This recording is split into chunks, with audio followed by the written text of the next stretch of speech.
Invasion from Below was an absolute gem of a LEGO theme. Monsters vs mechs. It rocked.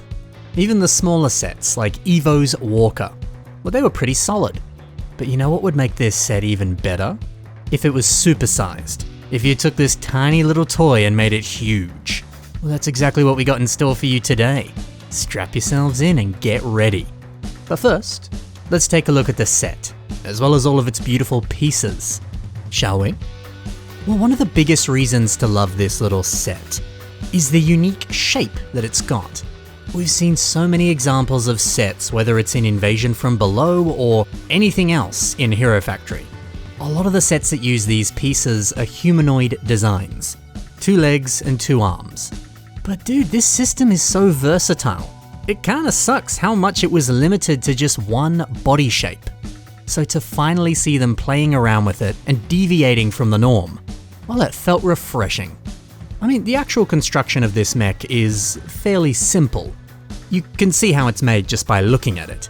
Using CCBS bones, the pieces that we often see being used as limbs. Only this time, they're converted into a long spine. A spine that branches out 3 legs, room for a cockpit, and room for this blaster. Elegant! This is simple, but it looks great. The really distinct tripod design is wonderfully different. I love it. And it just goes to show you the power of CCBS pieces. You don't need many to build something that's really, really cool. But unfortunately, this set does have a few issues. You can move the legs around, that's good. You can pose it. But the posability is very limited. There ain't much you can do. And the way it's constructed, it's very easy to put it in some very janky and strange looking positions. I would have loved it if they added just a few more pieces to really flesh out the posability.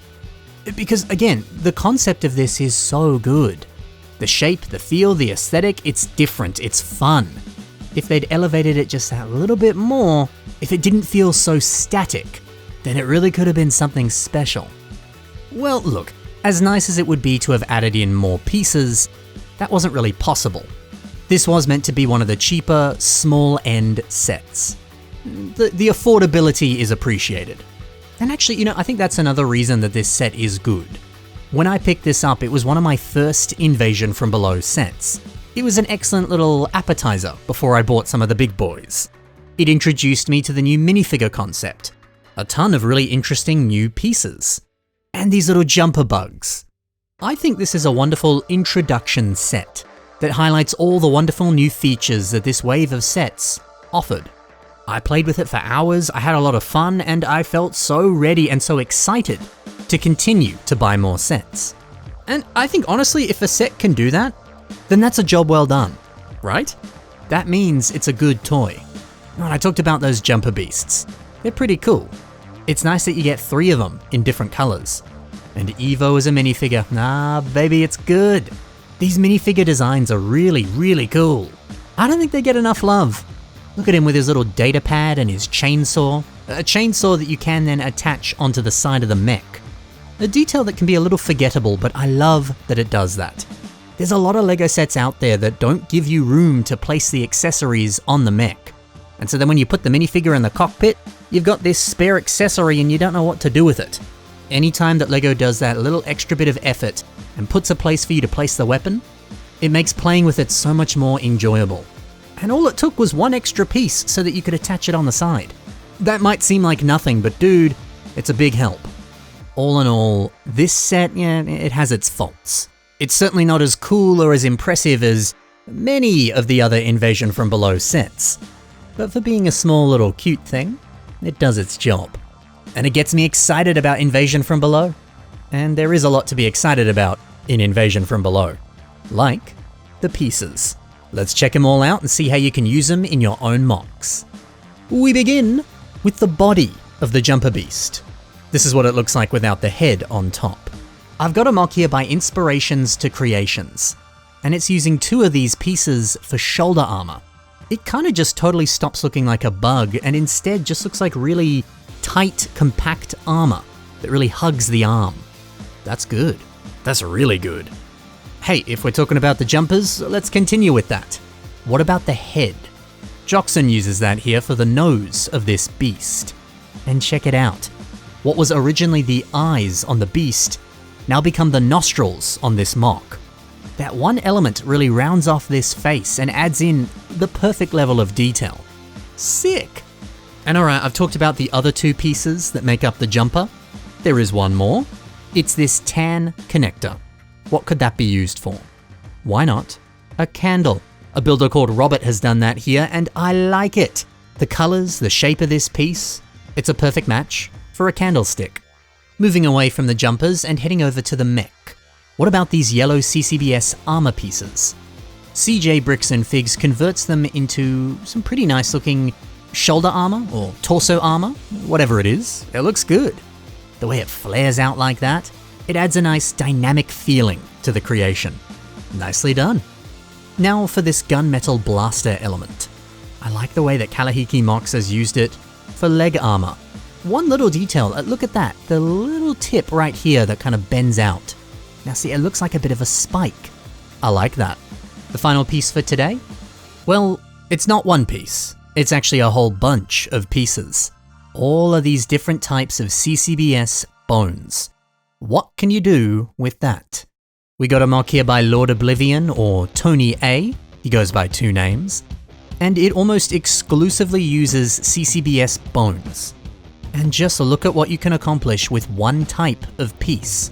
These look great as antlers. These look exceptional as ectoplasm coming out of the torso.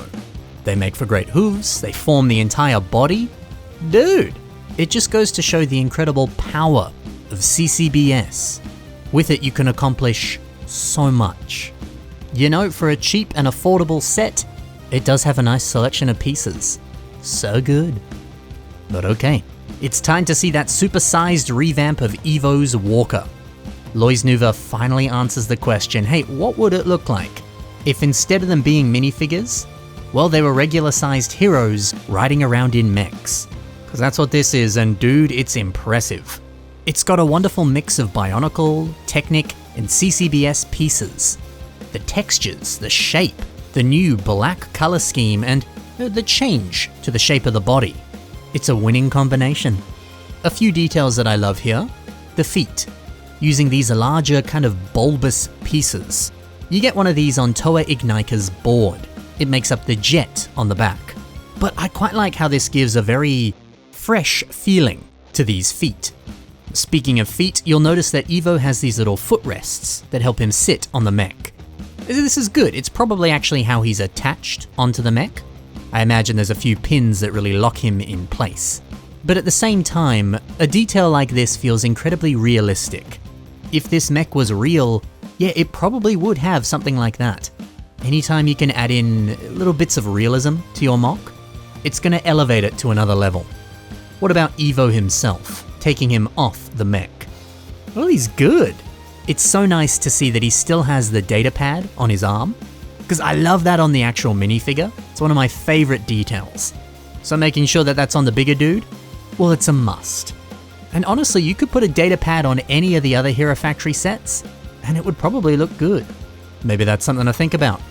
And then we got some of these G2 Uniter armor pieces.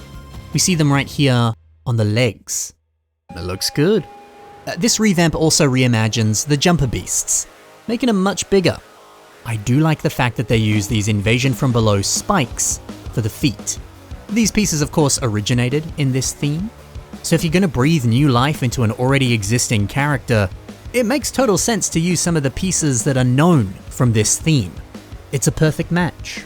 And I do love this shot here of the mech absolutely impaling one of these jumper beasts. Evo is brutal. Looking at this, it feels like a dream come true.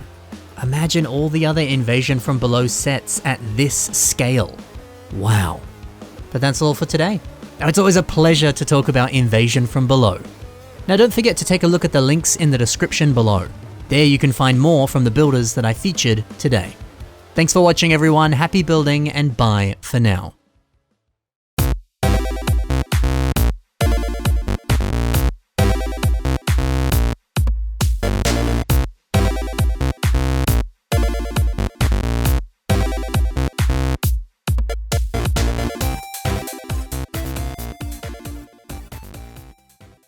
So if you want a brand new copy of this set, on Bricklink right now it's about $15 to $20 for a used version, or roughly 60 Aussie dollary dues for a new one.